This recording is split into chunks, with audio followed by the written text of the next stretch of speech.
Yeah, today I will cover Paradise Lost, an epic of John Milton. And you will come to know this Paradise Lost is not only important from the perspective of UGC net examination, but also TGT, PGT, any competitive examination, whether you appear for, uh, you can say, PhD entrance examination or any higher education competitive examination. Most of the universities or degree colleges, we find that this particular piece of literature is in syllabus. I will go in a very detailed way. Even you have read, you know the story, you have prepared things regarding it. But I would like to recall your memory. Some new points you will also come to know. कि Paradise Lost, it's an epic divided into 12 books 1667 में publish हुआ है, written by John Milton, जिनका जन्म 1608 और 1674 में हुआ। Paradise Lost is written in blank words. ये बड़ा कॉमन टॉपिक है, वी ऑल नो, इसमें कोई मैंने नई चीज नहीं बताई है। फिर उसके बाद आता है कि the first version published in 1667, जो पहला वर्जन था 1667 में पब्लिश हुआ, कंसिस्ट ऑफ 10 बुक्स। ये चीजें भी आपको पता है, लेकिन we all have to keep in our mind when the first version came, the first version published in 1667, it consists how many books? It consists 10 books and over 10,000 lines। 10 किताबें से ज्यादा लाइन को कवर किया गया। Second version केम इन 1674। इसका जो second version था वो 1670 में आया, और उसमें कितना जो है डिवाइडेड इनटू 12 बुक्स, कितना किताबों में उसको बांटा गया था? 12 बुक्स में। I just want to tell you कि first version 1667, second version 1670, version consisted 10 books, over 10,000 lines. Second edition followed in 1674, arranged into 12 books। और कितनी किताबों में? 12 बुक्स में। और किसके मैनर पे? In the manner of वर्जिल्स एनीड। वर्जिल्स का जो एनीड था उसके पैटर्न पे लिखा गया। तो वर्जिल का जो एनीड था, it's very important. Why? Already I told you in my previous lecture yesterday that epic has two types. एक तो आपका प्राइमरी एपिक, जिसे हम ट्रेडिशनल एपिक भी कहते हैं और एपिक ऑफ ग्रोथ कहा जाता है, and second is literary epic और secondary epic। So Virgil's Aeneid is the first literary epic of the world, and Virgil's Aeneid was ultimately into 12 books। It became what? It became the model for Milton's paradise lost. तो John Milton ने देखा कि Virgil का एनीड कितने किताबों में था? It was into 12 books. So in 1674 when the second edition of Paradise Lost published, then it was divided into 12 books। और किस पर आधारित था? In the manner of वर्जिल्स एनीड, with minor revisions throughout।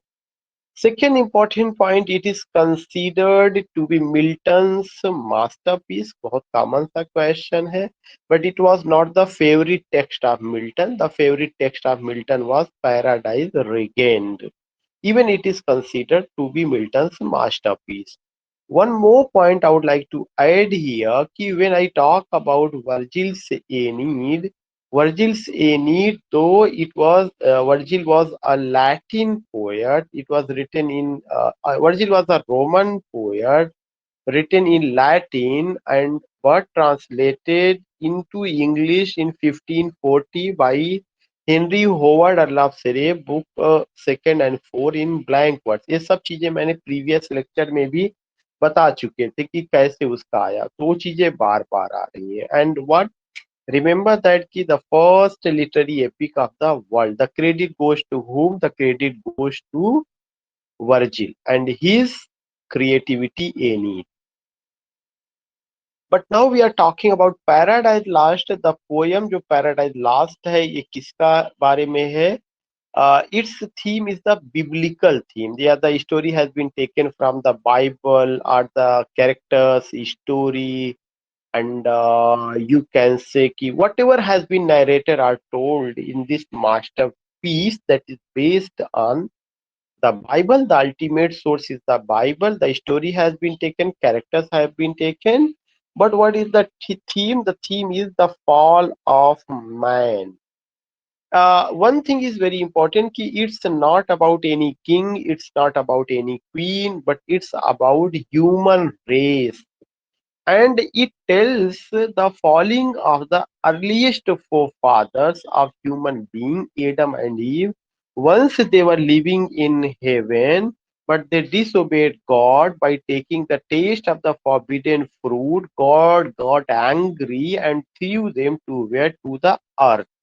So the theme of the poem is what? Falling of man, यानी कि falling of Adam and Eve, the earliest forefathers, they were living in heaven. और वो जो earliest forefathers थे उनको जो नाम दिया गया है Adam and Eve. They were tempted by whom? They were tempted by Satan, because Satan, opposite of God, binary of God, the biggest enemy of God, said that you just threw me from heaven only for the sake of Adam and Eve, but I will tempt them. I will just always tempt them and they will disobey. And we find the result that Adam and Eve disobeyed God, taking the taste of the forbidden fruit. God got angry and expelled them from Garden of Eden. So ये तो एक story है जिसे आप सभी लोग जानते हैं, और सेटन का जो टेम्पटेशन उसने किया in the form of serpent we all know. एक जो पॉइंट है कि पैराडाइज लास्ट के पहले पब्लिशर कौन थे? It was published by Samuel Simmons. जब पहली बार 1667 में पब्लिश हुआ है तो इसके पब्लिशर का नाम सैमुअल साइमंस था, यानी ओरिजिनली इसको पब्लिश करने वाले आदमी का नाम सैमुअल साइमंस था। In his introduction to the Penguin published edition of Paradise Lost, जो इसका पेंगुइन एडिशन आया था पैराडाइज लास्ट का, उसमें एक मिल्टन के ऊपर एक बड़े स्कॉलर हैं जिनका नाम है John Leonard. John Leonard, before talking about John Leonard, I just want to tell you कि पैराडाइज लास्ट पहला एडिशन 1667 में विद 10 टेक्स्ट ओवर 10,000 लाइन्स, दूसरा एडिशन 1674 में divided into 12 books modeled on Virgil's Aeneid. Virgil's Aeneid, the first example of the literary epic in the world. And you also come to know that it's the masterpiece. Paradise Lost is the masterpiece of Milton, but not the favorite book of Milton. The favorite book of Milton was what? Paradise Regained. And what is the theme of the Paradise Lost? Falling of Adam and Eve, or falling of human race, or you can say the downfall of human race. How earliest forefather of human beings were threw from heaven to earth because Satan tempted them. They disobeyed God, and they just you can say violated the established the heavenly norms. And what was he? Don't take the taste of the forbidden food, but they disobeyed God and they tasted. And what happened?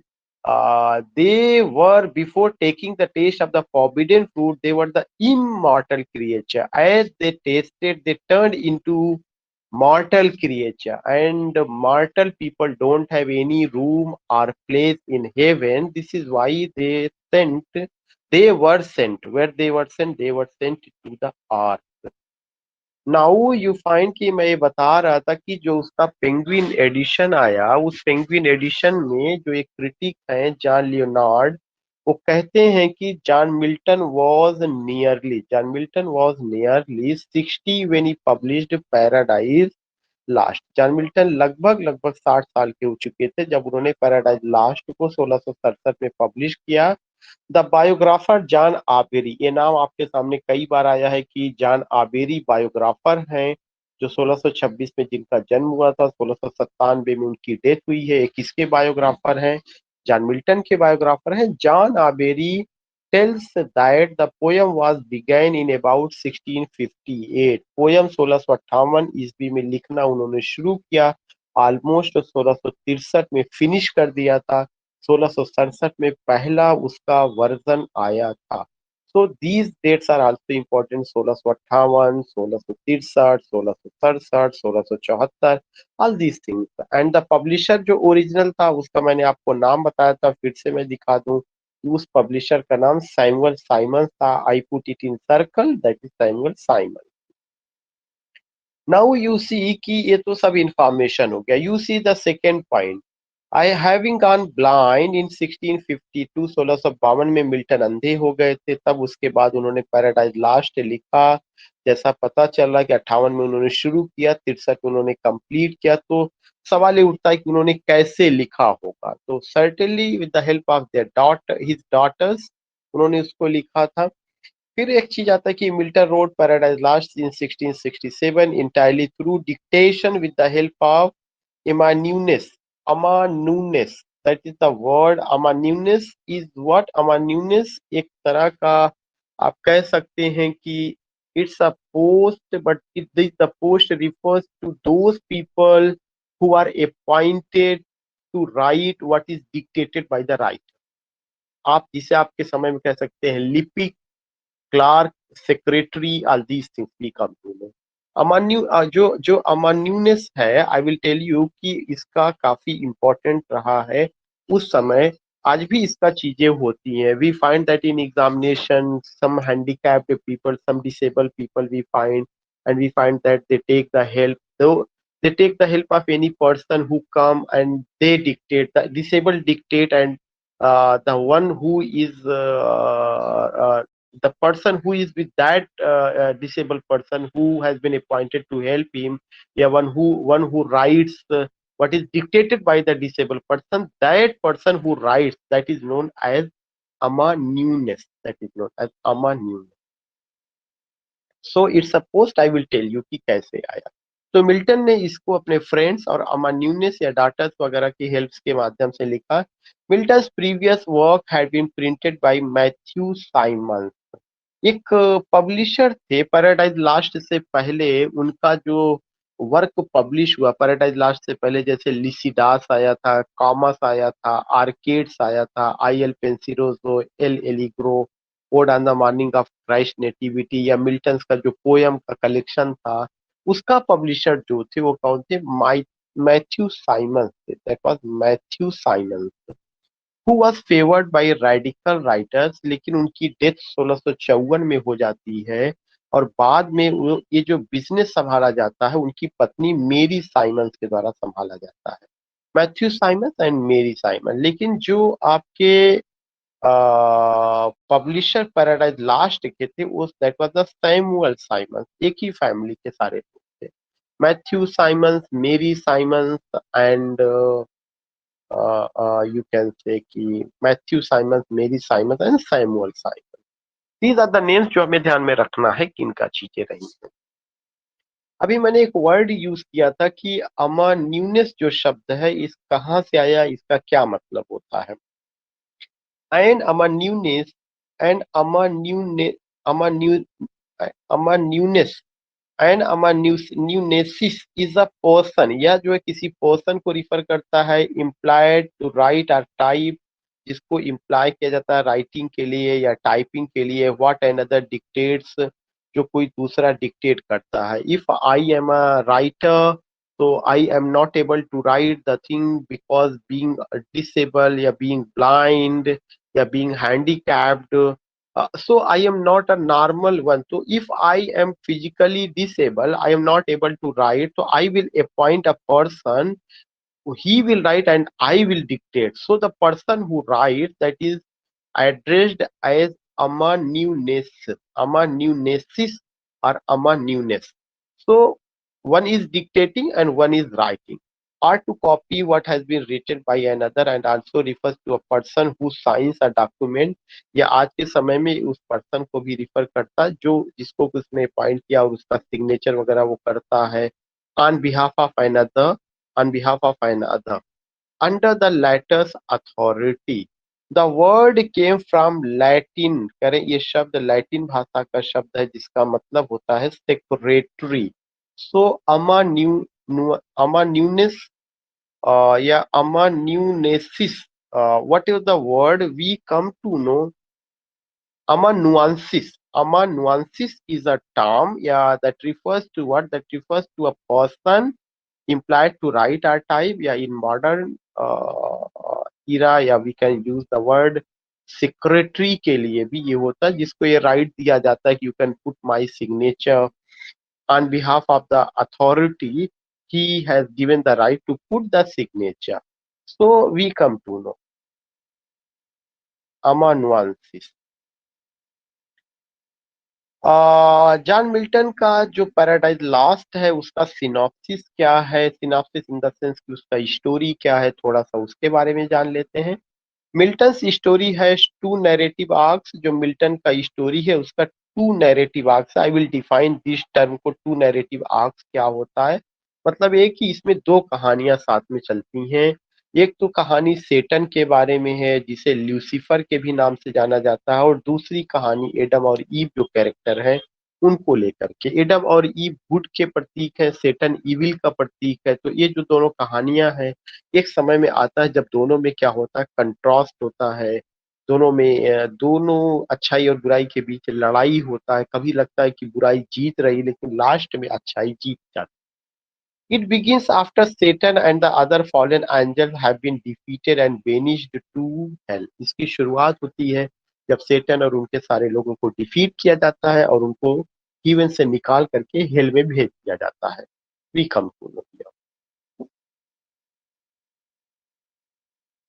Suman is saying कि two narrative arcs it was asked in my Jharkhand PGT. ठीक है, आई will explain. मैंने दिया हुआ to narrative arcs क्या है। चलिए, एक चीज आपने बताया कि ये पूछा गया।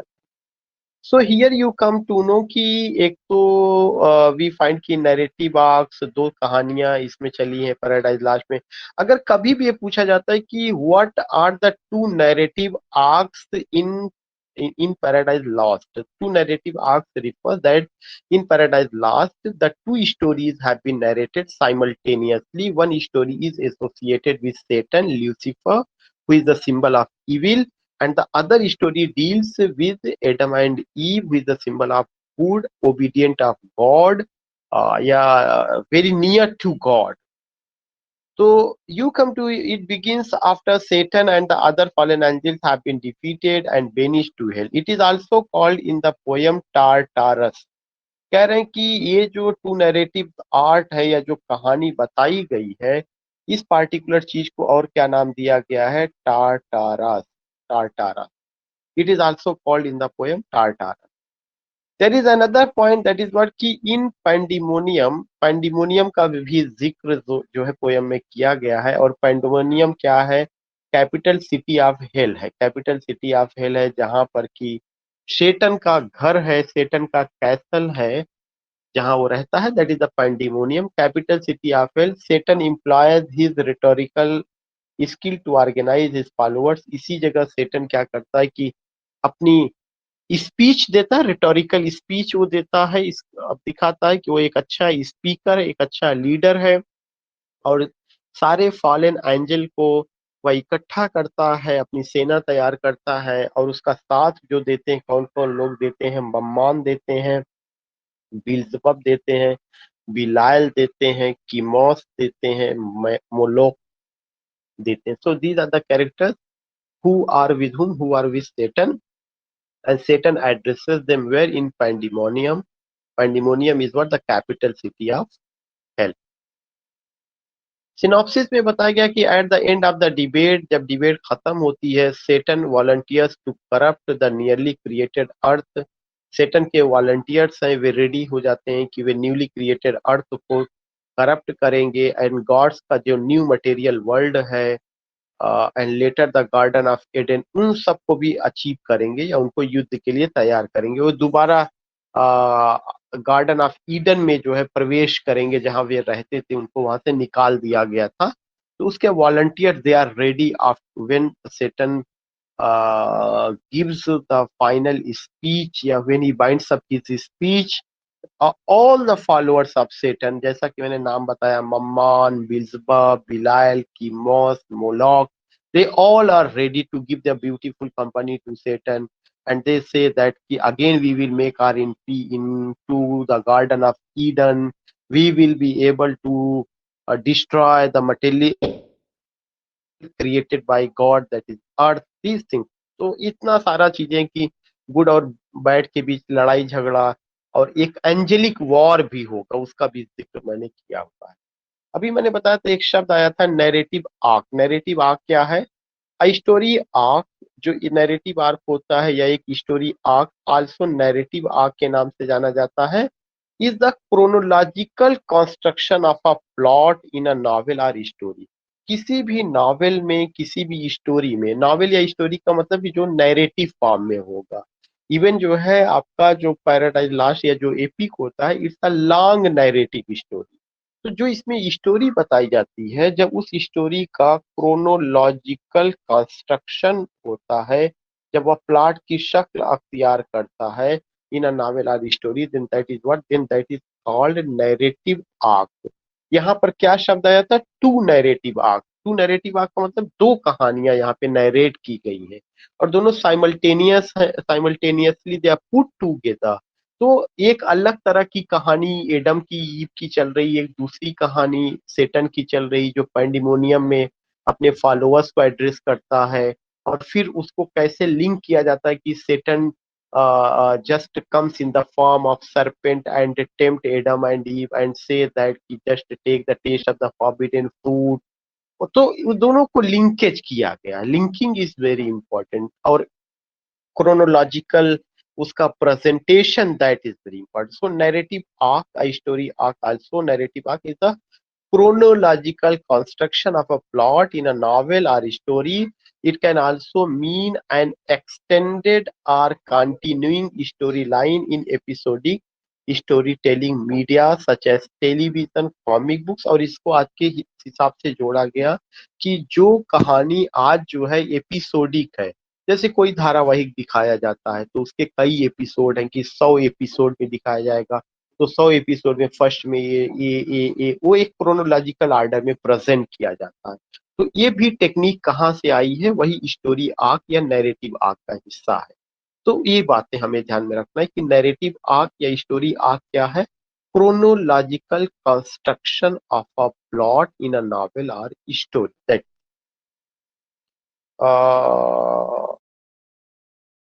आई जस्ट वांट टू नो कि यहाँ तक क्लियर हो गया? मैं अगली शीट पे चलूं। You came to know about pandemonium, you came to know about the narrative arc, you came to know about the theme or synopsis, and in this page you will come to know some words। टाटारास, टाटारास क्या था? अभी आया हुआ था कि टाटारास का जिक्र दबाई उसमें किया गया है पैराडाइज लास्ट में। Tartarus in Greek mythology is the deep abyss that is used as a dungeon of torment and suffering for a wicked and as the prison for the titans। करें कि टाटारस जो ग्रीक माइथोलॉजी है, Greek mythology में टाटारस एक deep एबिस है या dungeon है जहां पे टॉर्मेंट दिया जाता, पनिशमेंट दिया जाता या सफरिंग की जाती। किसको? टाइटन्स को। Tartarus is the place where according to Plato, Tartarus एक ऐसी जगह है जो प्लेटो की किताब गॉर्जाइस में उसका जिक्र किया गया है। और ये किताब 400 बीसी के आसपास आई थी। और उन्होंने, प्लेटो ने बताया कि गॉर्जाइस जो किताब है उसमें वो बताते हैं कि टार्टस एक ऐसी जगह है जहाँ पे सोल्स आर जज, जहाँ सारी आत्माओं को इकट्ठा किया जाता है आफ्टर डेथ, मरने के बाद। And where wicked received divine punishment, जहाँ पे जो बुरे लोग होते हैं उनको वहां पे दंडित किया जाता है। सो टार्टारस क्या है? इट्स अ प्लेस, या आप कह सकते हैं कि a place created by God to collect the death souls, yeah, the dead person, yeah, to collect all the souls are gathered there, but we come to know that wicked person received divine punishment to punish the wicked person after their death, after their death। या आप कह सकते हैं कि at the day of judgement, on the day of judgement, when the Lord will sit on his chair, and then all the souls will be gathered. They will be gathered, they will be given their result, amal nama, they will be given. So they, those souls या those wicked person will be punished. तो एक उसका imagination है कि एक ऐसी जगह है जहां मरने के बाद डेड सोल्स को या सोल्स को या डेड पर्सन्स को इकट्ठा किया जाता है, उनका रिजल्ट उनको दिया जाता है, और यह जो विकेड लोग होते हैं उनको दंडित करने के लिए जो जगह बनाई गई, दैट इज द टारटारस। ये कहाँ से आया? ग्रीक माइथोलॉजी में इसका जिक्र किया गया, प्लेटो ने भी इसका जिक्र किया है। Then the next word I have taken, pandemonium. Pandemonium, it is the capital of hell in John Milton's epic poem Paradise Lost. Capital of hell है। The name stems from the Greek, जो name आया ये Greek भाषा का शब्द है, दो शब्दों से मिल करके बना हुआ है पैंडिमोनियम, पैन एंड डायामोनियन। पैन का मतलब होता है कि ऑल या एवरी, डायामोनियम का मतलब होता है डेमन, राक्षस यानी शैतान, जहां पे बुरी सारी बुरी आत्माओं का निवास स्थान। तो पैंडिमोनियम क्या है? वो है जहां पे सारी बुरी आत्माएं निवास करती हैं। जैसे पैन अमेरिका, पैन का मतलब होल, ऑल, एवरी। सो इसी तरह से Pandemonium is the place where all the demons, all the evil soul, या आप कह सकते हैं कि giant, they live there. It's the house, it's their dwelling place. John Milton invented the name for the capital of hell. John Milton ने इसका जो name रखा, कहाँ से उनके दिमाग में आया? Capital of hell, the high capital of Satan and his peers. करें पैंडिमोनियम जो उन्होंने ये नाम रखा, कैपिटल ऑफ हेल, या जितने भी हाई कैपिटल ऑफ सेटन या हिज पियर्स का नाम रखा। Built by the fallen angels at the suggestion of Mammon, या फॉलेन एंजल्स के ने फॉलेन एंजल्स के लिए बनाया गया था, किसके सजेशन पर? मम्मान के सजेशन पर। तो another character is Mammon, I will explain it to you. और इसका जिक्र कहाँ पे किया गया? At the end of book first of Paradise Lost. Book first और पैराडाइज लास्ट, बुक फर्स्ट में इस पर इसका जिक्र किया गया है। It was design by architect Mulciber. ये एक क्वेश्चन पूछा गया यूपी पीजीटी में, सॉरी यूपी टीजीटी में, कि उसका आर्की पैंडिमोनियम का आर्किटेक्ट किसके द्वारा तैयार किया गया था? मलसीबर के द्वारा जो है। किसके कहने पे तैयार किया गया था? मम्मान के कहने पे तैयार किया गया था। इसका जिक्र कहाँ पर है? Eight the end of the book first paradise lost.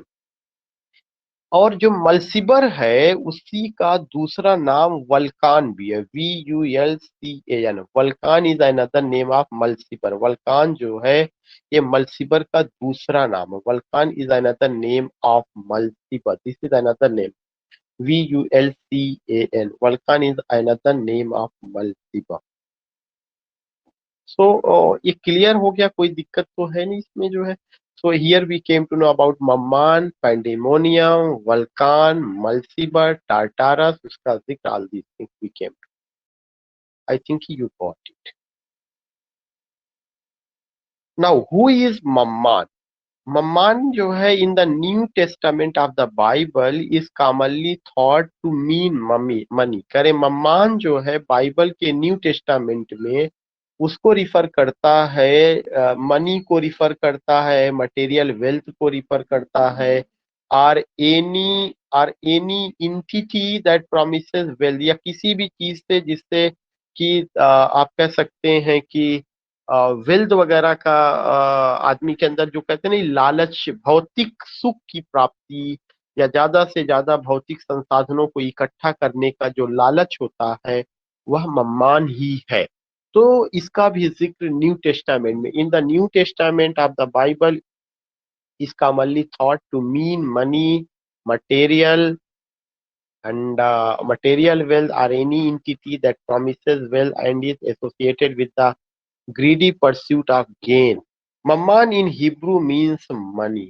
Hebrew में मम्मान का मतलब क्या है? मनी है। कुल मिलाकर के भौतिक सुख की ज्यादा प्राप्ति, भौतिक संसाधनों का ज्यादा इकट्ठा करना, this is what this is मम्मान।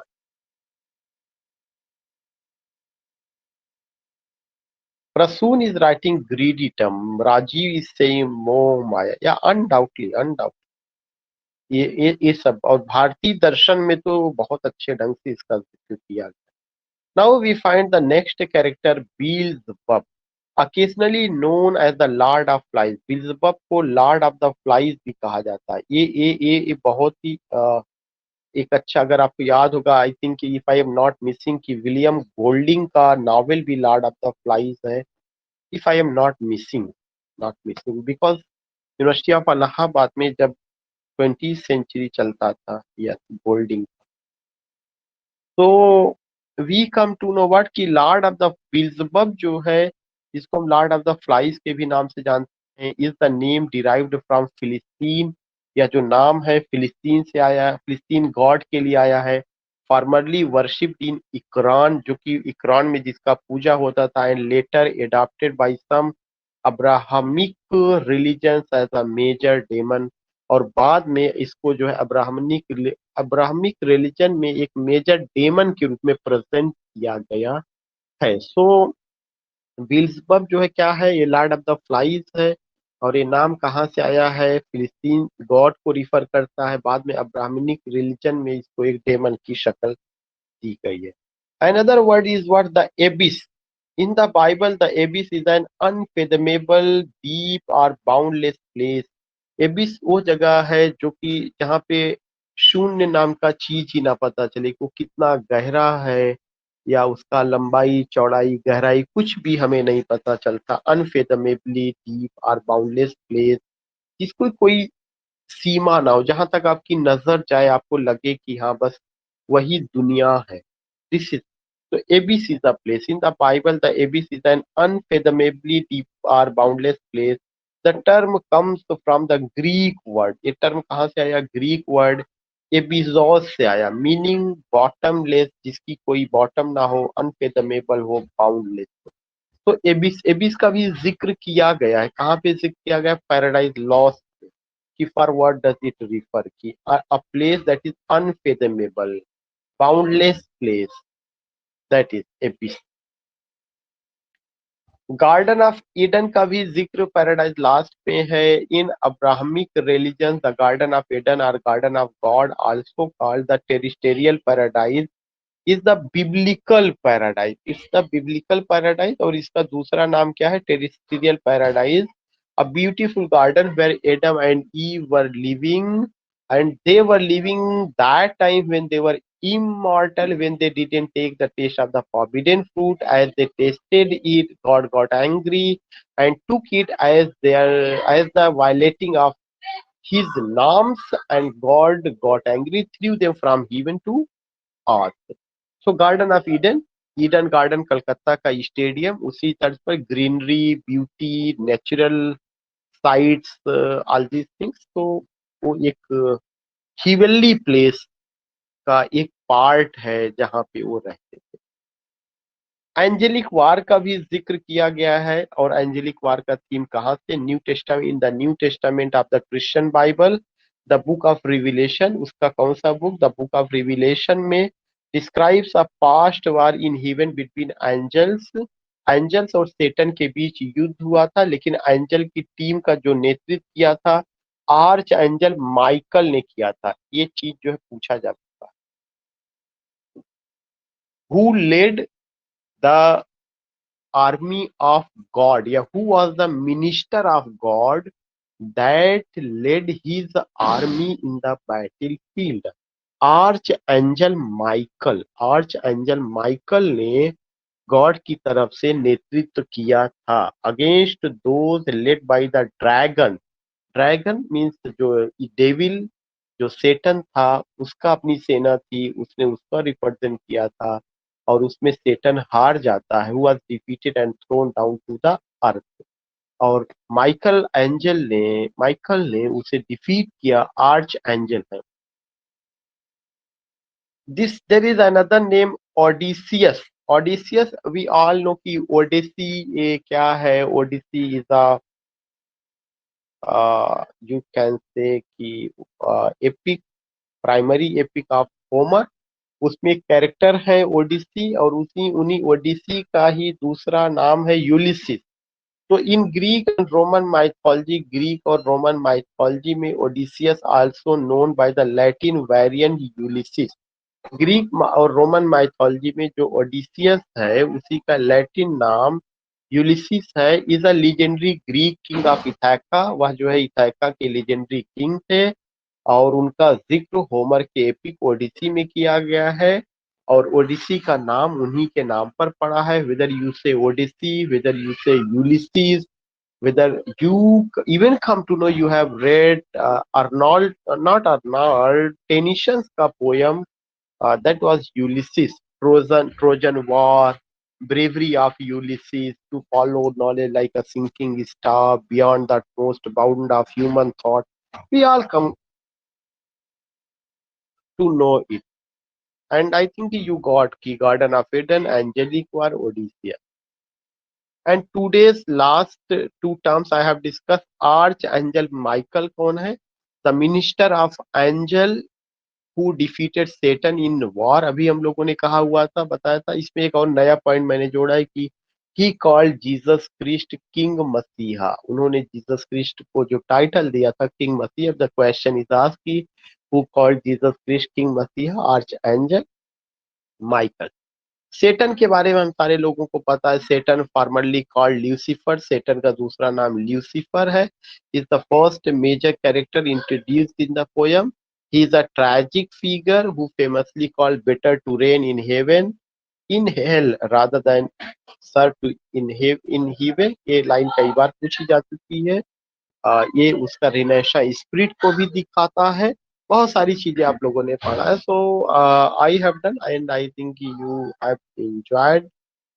बस मैं एक चीज जानना चाहता हूँ कि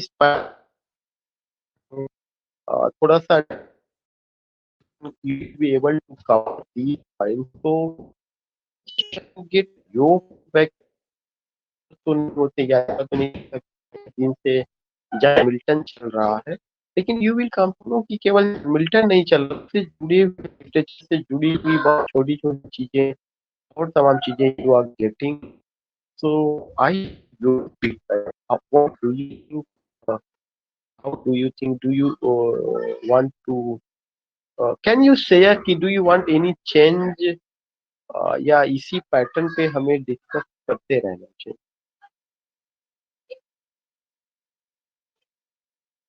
We have Suman, Rama, Shivam, Rajiv, Prasoon, Jagriti, Shubham, Harshit, Jalil bhai and Arshifa.